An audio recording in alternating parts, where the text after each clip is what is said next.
로마서 로마서의 저자는 사도 바울이며 기록 시기는 주후 60년경으로 바울이 제3차 사역 여행을 하던 동안입니다. 기록 장소는 고린도이며 수신자는 로마에 있는 성도들입니다. 로마서의 주제는 하나님의 복음으로 죄인들을 하나님의 아들들이 되게 하여 그리스도의 몸을 조성하고 각 지방에 있는 교회들로 표현되게 함입니다. 1장 그리스도 예수님의 노예요. 부름받은 사도인 바울은 하나님의 복음을 위하여 분별되었습니다.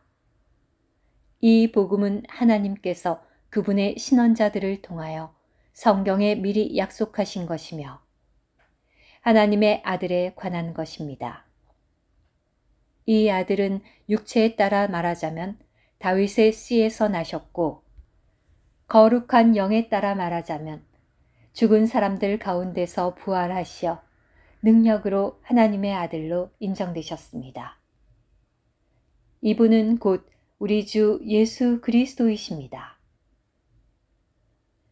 그분을 통하여 우리가 은혜와 사도의 직분을 받은 것은 그분의 이름을 위하여 모든 이방인 가운데서 사람들을 믿음에 순종하게 하기 위한 것입니다.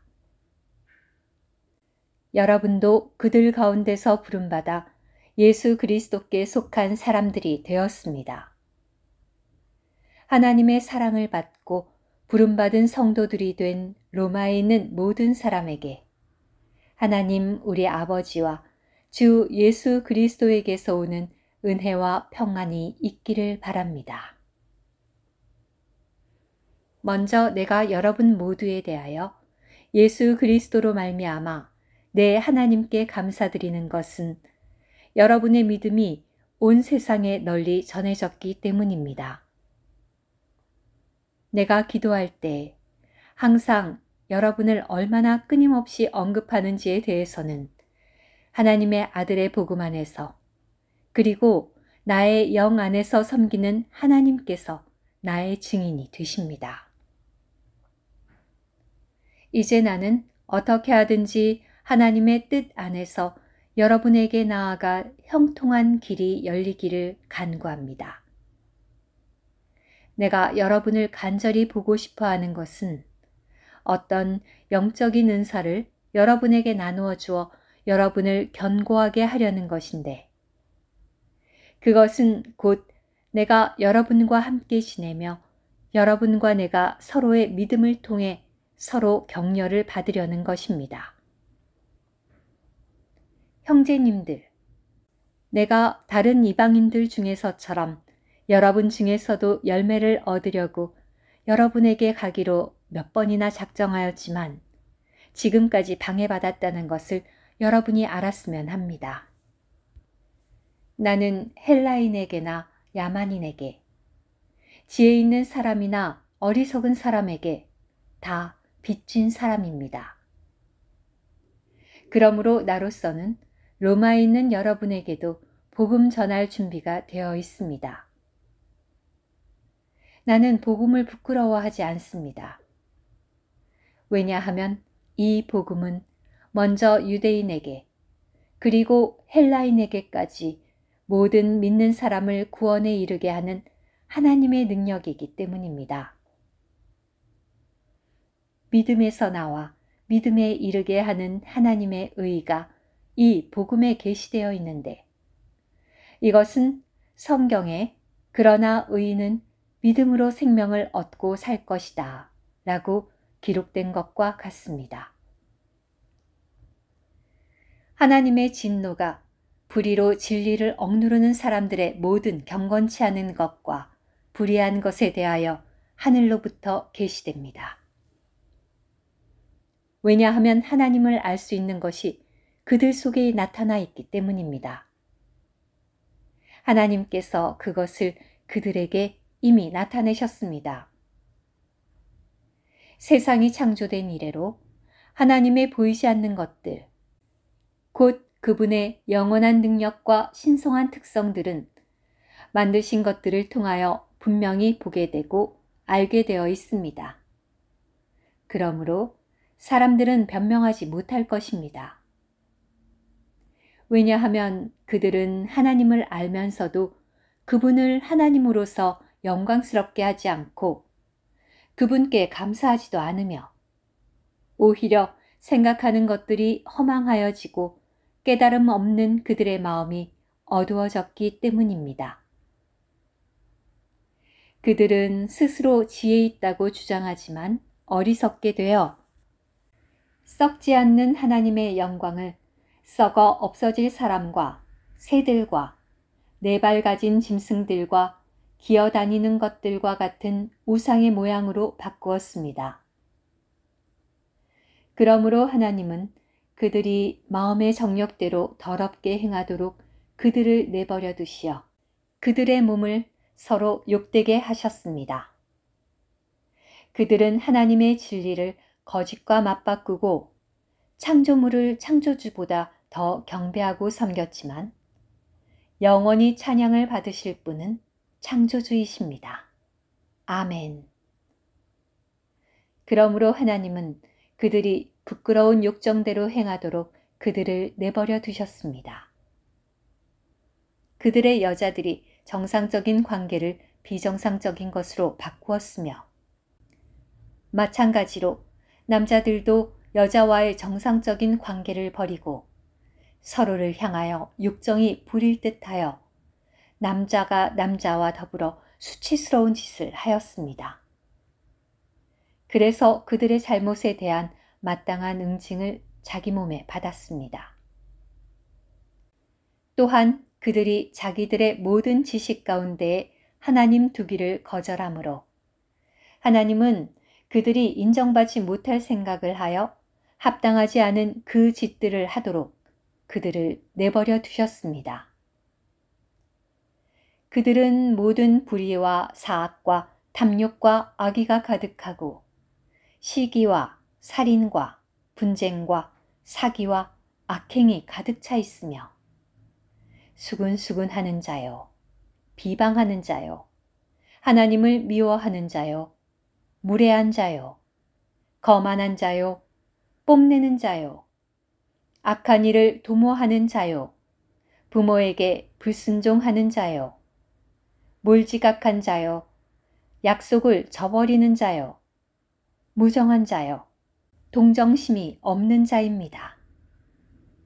그런 짓을 일삼는 자들은 사형에 해당한다는 하나님의 의로운 심판을 잘 알면서도 그들은 자신이 행할 뿐 아니라 그런 짓을 일삼는 자들을 두둔하기까지 합니다. 2장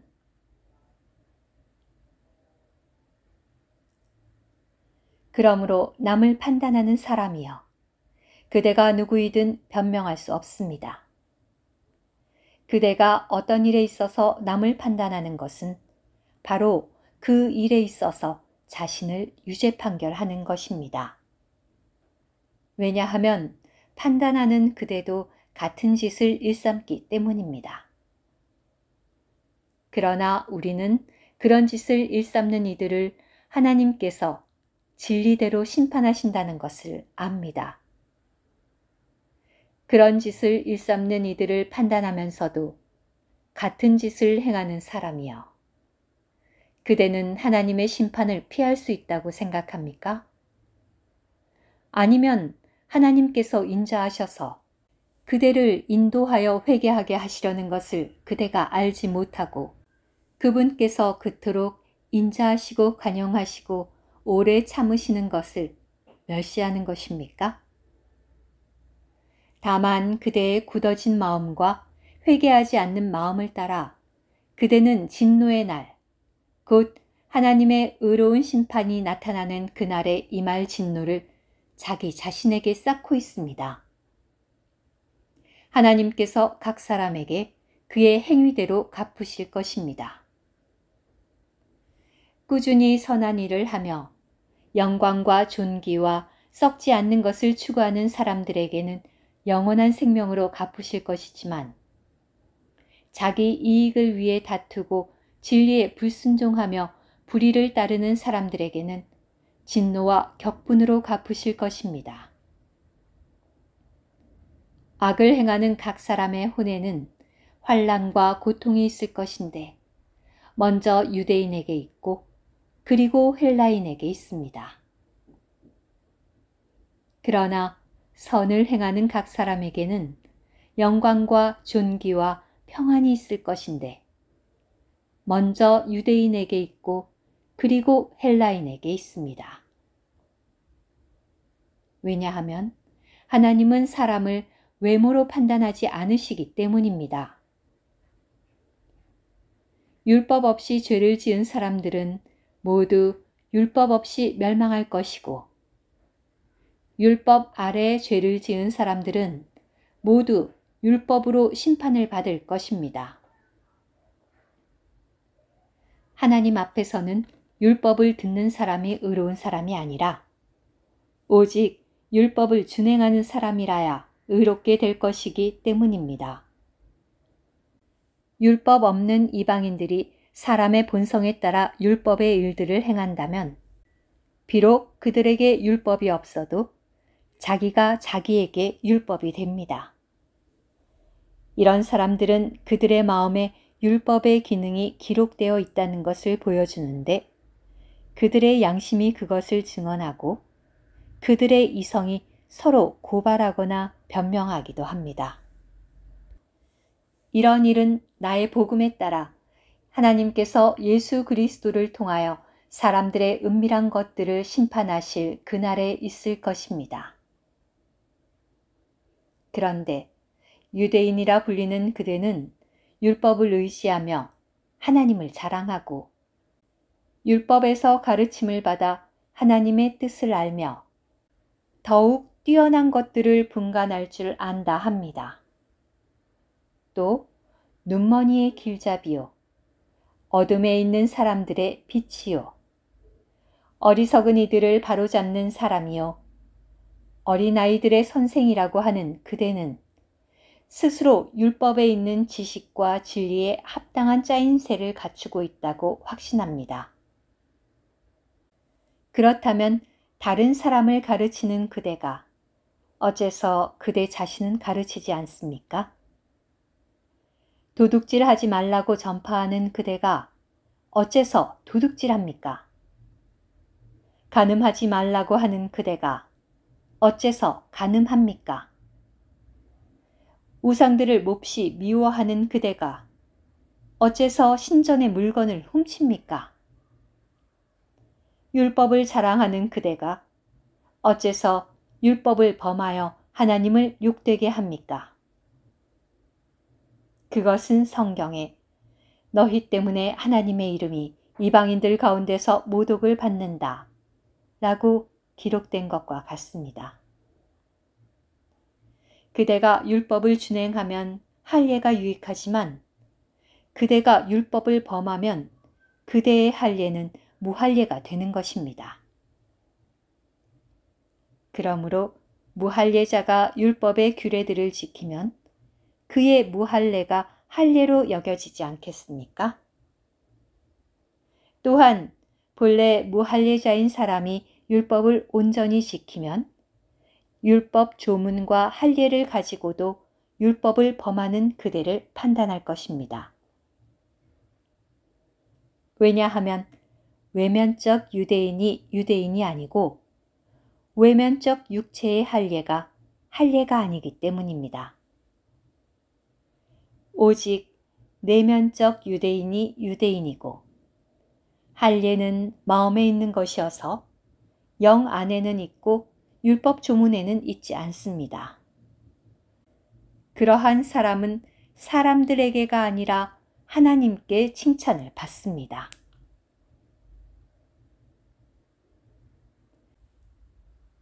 (3장) 그렇다면 유대인의 나은 점이 무엇입니까? 할례의 유익이 무엇입니까? 모든 면에서 많습니다. 첫째로 그들이 하나님의 말씀을 맡았다는 것입니다. 그런데 그들 중 몇몇이 믿지 않았다고 해서 어떤 일이 일어납니까? 그들이 믿지 않았다고 하나님의 신실성이 없어지겠습니까? 절대로 그럴 수 없습니다. 사람은 다 거짓말쟁이이지만 오직 하나님은 참되십니다. 성경에 이것은 주님께서 말씀하실 때에 주님께서 의로우시다는 것이 선포될 것이고 주님께서 판단받으실 때에 이기실 것입니다. 라고 기록된 것과 같습니다. 그러나 우리의 불의가 하나님의 의를 드러나게 한다면 우리가 무슨 말을 할 수 있겠습니까? 내가 사람의 관점대로 말하겠습니다. 진노를 내리시는 하나님을 불의하시다고 해야겠습니까? 절대로 그렇지 않습니다. 그렇다면 하나님께서 어떻게 세상을 심판하실 수 있겠습니까? 그런데도 어떤 사람은 나의 거짓말로 말미암아 하나님의 진실성이 흘러넘쳐 그분의 영광에 이르게 되었다면 왜 내가 여전히 죄인처럼 심판을 받아야 하느냐? 라고 하며 또 우리가 선을 이루기 위하여 악을 행하자 라고들 하지 않습니까? 어떤 사람들이 우리를 비방하며 우리가 이런 말을 한다 하니 그들은 심판받아야 마땅합니다. 그러면 어떻습니까? 우리는 더 낫습니까? 전혀 그렇지 않습니다. 우리가 이미 지적하였듯이 유대인이나 헬라인이나 다 죄 아래 있습니다. 성경에 이렇게 기록되어 있습니다. 의인은 없으니 하나도 없다. 깨닫는 이도 없고 하나님을 추구하는 이도 없다. 모두 빗나가 함께 무익하게 되었고 선을 행하는 이 없으니 하나도 없다. 그들의 목구멍은 열린 무덤이고 그들의 혀는 속임을 일삼으며 그들의 입술 밑에는 독사의 독이 있다. 그들의 입에는 저주와 독설이 가득하다. 그들의 팔은 피 흘리는 일에 재빠르다. 그들의 길에는 파멸과 비참이 있다.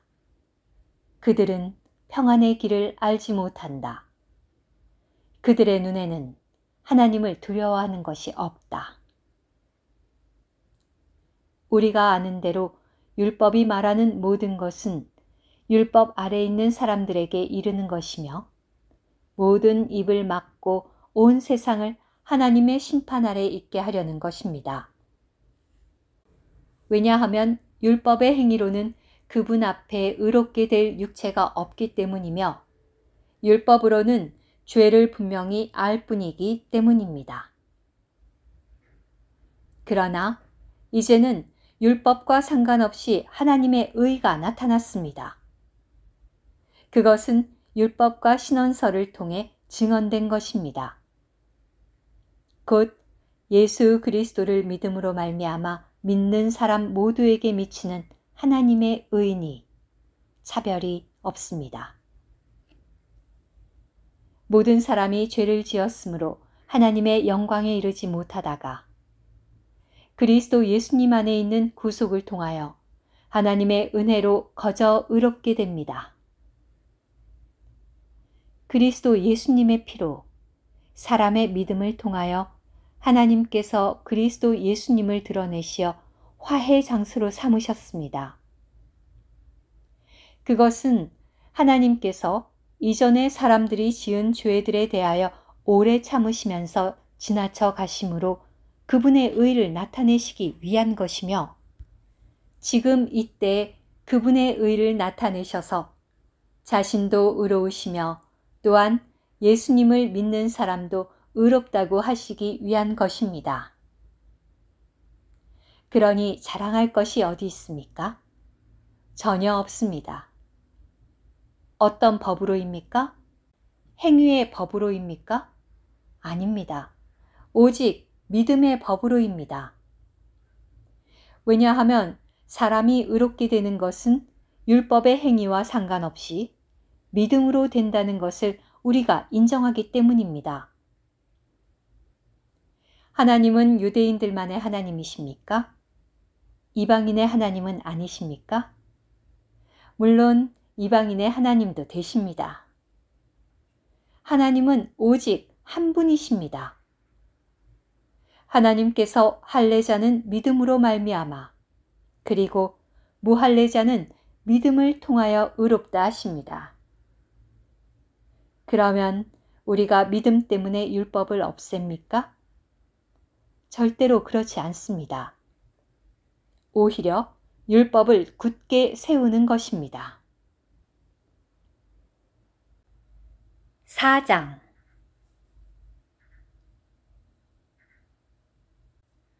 그렇다면 우리는 우리 조상 아브라함이 육체를 따름으로써 무엇을 얻었다고 하겠습니까? 만일 아브라함이 행위로 의롭게 되었다면 그에게 자랑할 것이 있겠지만 하나님 앞에서는 없습니다. 성경이 무엇이라고 말합니까? 아브라함이 하나님을 믿으니 그것이 그의 의로 여겨졌다 라고 하였습니다. 이라는 사람에게는 자기 삭시 은혜로 여겨지지 않고 당연한 보수로 여겨지는 것입니다. 그러나 일을 하지 않는 사람이라도 경건하지 않은 사람을 의롭다 하시는 분을 믿는다면 그의 믿음이 의로 여겨집니다. 행위와 상관없이 하나님께서 의롭다고 여기시는 사람의 복에 관하여 다윗도 이렇게 말하고 있습니다. 불법들이 용서받고 죄들이 가려진 사람들은 복이 있다. 주님께서 결단코 죄 있는 자로 여기지 않으실 사람은 복이 있다. 그러면 이 복은 할례자에게만 주는 것입니까? 아니면 무할례자에게도 주는 것입니까? 왜냐하면 우리가 아브라함의 믿음이 의로 여겨졌다 라고 말하기 때문입니다. 그러면 어떻게 그렇게 여겨졌습니까? 그가 할례 받은 후입니까? 할례 받기 전입니까? 할례 받은 후가 아니라 할례 받기 전입니다. 그런데 그가 할례의 표를 받은 것은 할례를 받기 전에 가졌던 믿음의 의의 도장을 찍은 것입니다. 이것은 그를 할례 받지 않고 믿는 모든 사람의 조상이 되게 하여 그들도 의롭게 될 수 있도록 하려는 것이며 또한 할례를 받았을 뿐만 아니라 우리 조상 아브라함이 할례 받기 전에 가졌던 믿음의 발자취를 따라 행하는 그런 할례자의 조상도 될 수 있도록 하려는 것입니다. 왜냐하면 아브라함이나 그의 씨에게 주어진 약속, 곧 세상의 상속자가 되리라는 약속은 율법을 통해서가 아니라 믿음의 의를 통하여 주어진 것이기 때문입니다. 만일 율법에 속한 사람들이 상속자라면 믿음은 헛된 것이 되고 약속은 무효가 됩니다. 왜냐하면 율법이 진노를 가져오기 때문입니다. 율법이 없는 곳에는 위법도 없습니다. 그러므로 상속자가 되리라는 약속은 믿음에 근거한 것이며 은혜에 따른 것입니다. 이것은 그 약속이 아브라함의 모든 씨, 곧 율법에 속한 사람에게뿐 아니라 아브라함의 믿음에 속한 사람에게도 확고해지도록 하기 위한 것입니다. 아브라함은 하나님 보시기에 우리 모든 사람의 조상인데 성경에 내가 너를 많은 민족의 아버지로 세웠다 라고 기록된 것과 같습니다. 그가 믿은 하나님은 죽은 사람들에게 생명을 주시며 없는 것도 있는 것으로 불러내시는 분이십니다. 아브라함은 소망을 가질 수 없는 중에 소망을 갖고 믿었으므로 너의 씨가 이와 같을 것이다 라고 하신 말씀대로 많은 민족의 아버지가 되었습니다. 그는 거의 100세나 되어 자기 몸이 이미 죽은 것 같고 사라의 태도 죽은 것 같다는 것을 알고도 믿음이 약하여지지 않았고 하나님의 약속을 믿지 못해 의심한 것이 아니라 오히려 믿음으로 강하게 되어 하나님께 영광을 돌리며 약속하신 그것을 그분께서 또한 이루실 수 있으시다는 것을 확신하였습니다. 그러므로 이것이 그의 의로 여겨진 것입니다. 이제 이것이 그의 의로 여겨졌다고 기록된 것은 아브라함만을 위한 것이 아니라 의롭다고 여겨질 우리, 곧 예수님 우리 주를 죽은 사람들 가운데서 살리신 분을 믿는 사람들을 위한 것이기도 합니다. 예수님은 우리의 허물 때문에 넘겨지셨고 우리를 의롭다 하시기 위하여 살아나셨습니다. 5장 그러므로 우리가 믿음으로 의롭게 되었으므로 우리 주 예수 그리스도를 통하여 하나님을 향해 화평을 누립니다. 우리는 또한 그분을 통하여 지금 우리가 서 있는 이 은혜 안에 믿음으로 들어왔으며 하나님의 영광에 대한 소망 때문에 자랑을 합니다. 그럴 뿐만 아니라 우리는 환난 중에도 자랑합니다. 그것은 우리가 환난은 인내를 낳고 인내는 단련을, 단련은 소망을 낳는다는 것을 알기 때문입니다. 소망은 우리를 부끄럽게 하지 않습니다. 왜냐하면 우리에게 주신 성령을 통하여 하나님의 사랑이 우리 마음에 부어져 있기 때문입니다. 우리가 아직 연약하였을 때에 그리스도는 정해진 때가 되어 경건치 않은 사람들을 위하여 죽으셨습니다. 의로운 사람을 위하여 죽으려는 사람이 거의 없고 선한 사람을 위하여 용감히 죽는 사람이 혹시 있을지는 모르겠습니다. 그러나 우리가 아직 죄인이었을 때에 그리스도께서 우리를 위하여 죽으심으로써 하나님은 우리에 대한 자기의 사랑을 나타내셨습니다. 그러므로 이제 우리가 그리스도의 피로 의롭게 되었으니 더욱 그리스도를 통하여 하나님의 진노에서 구원받을 것입니다.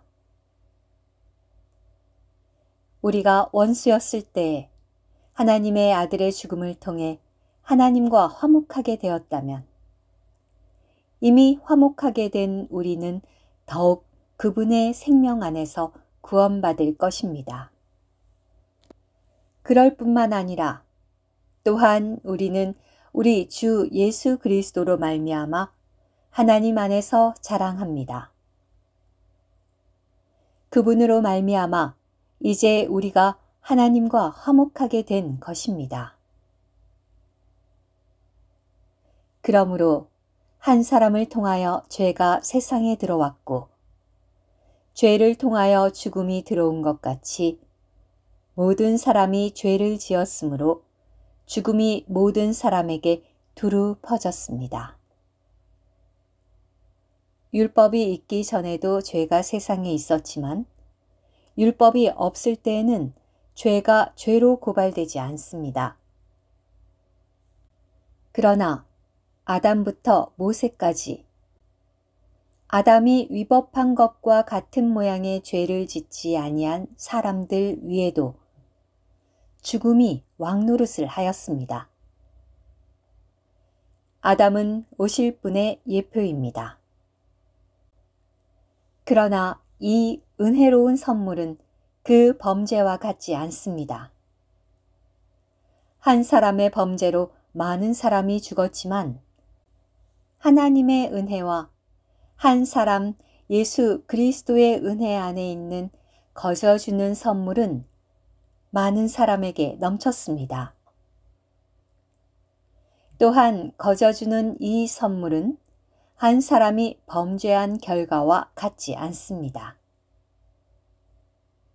한 번의 범죄에 대한 심판으로 유죄 판결이 내려졌으나 많은 범죄에 대한 은혜로운 선물로 의롭게 됩니다. 한 사람의 범죄로 말미암아 죽음이 그 한 사람을 통하여 왕노릇을 하였다면 은혜를 넘치게 받고 의의 선물을 넘치게 받는 사람들은 더욱 한 분 예수 그리스도를 통하여 생명 안에서 왕으로서 다스릴 것입니다.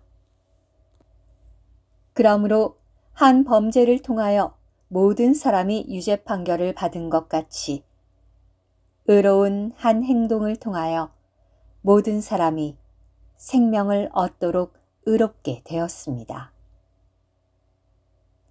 한 사람의 불순종을 통하여 많은 사람이 죄인들로 조성된 것 같이 한 사람의 순종을 통하여 많은 사람이 의인들로 조성될 것입니다.